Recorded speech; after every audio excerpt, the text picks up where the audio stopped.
Salut sur vous. En quête de patrimoine, découvrons notre histoire.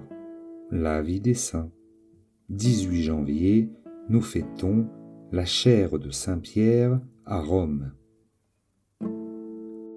Comme les fils de Noé se dispersèrent après la confusion des langues pour repeupler le monde, les apôtres de Jésus-Christ, munis du don des langues, se partagèrent le globe terrestre pour y introduire la rédemption du genre humain. Leur chef, Saint Pierre, après avoir évangélisé une partie de l'Orient, où il fonda le siège d'Antioche, entreprit la conquête de l'Occident et vint planter l'étendard de la croix au sein de la ville éternelle. Qui es-tu, étranger, pour entreprendre ainsi la conquête morale de Rome ? Je suis d'une race d'hommes que les Romains méprisent. Je suis juif. Du moins, occupais-tu un rang distingué dans ton pays ? Es-tu riche ? J'étais pêcheur et vivais du produit de ma pêche. Je n'ai ni or ni argent. Tu as sans doute quitté cette grossière profession pour étudier les lettres et les sciences. Tu comptes sur ton éloquence ? Je suis un ignorant. Le culte du Dieu inconnu que tu viens prêcher est donc bien attrayant, pour que tu puisses te passer ainsi des autres moyens de succès. Celui que je prêche est mort du dernier supplice, sur une croix, entre deux voleurs.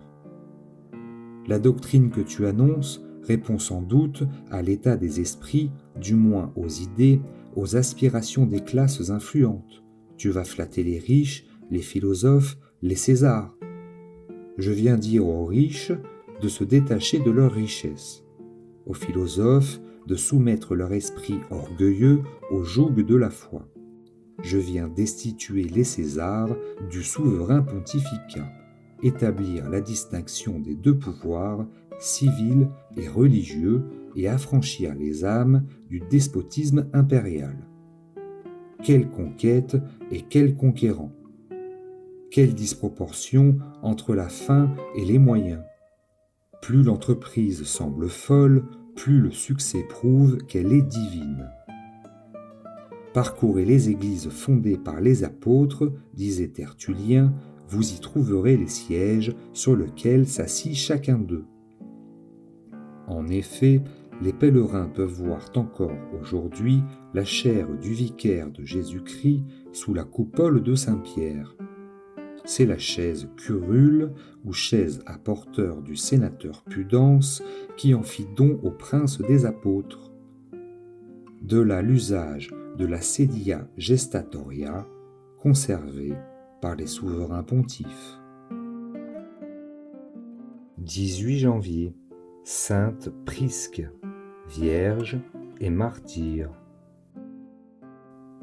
Sainte Prisque, une Romaine âgée de 13 ans et vivant sous l'empereur Claude, fut accusée d'être chrétienne et de ce fait condamnée à divers supplices. Elle fut jetée dans l'arène pour y être dévorée par un lion, mais ce dernier se coucha à ses pieds et ne lui fit aucun mal. Ensuite, enduite de poix bouillante, torturée sur les chevalets avec des ongles de fer, elle triompha encore et en sortit indemne. Elle eut enfin la tête tranchée vers 154 et reçut ainsi la couronne du martyre. Qu'à l'exemple de sa foi intrépide, nous puissions obtenir de Dieu la grâce de surmonter nos tentations. Elle est appelée la protomartyre, premier martyr, de Rome et de l'Occident.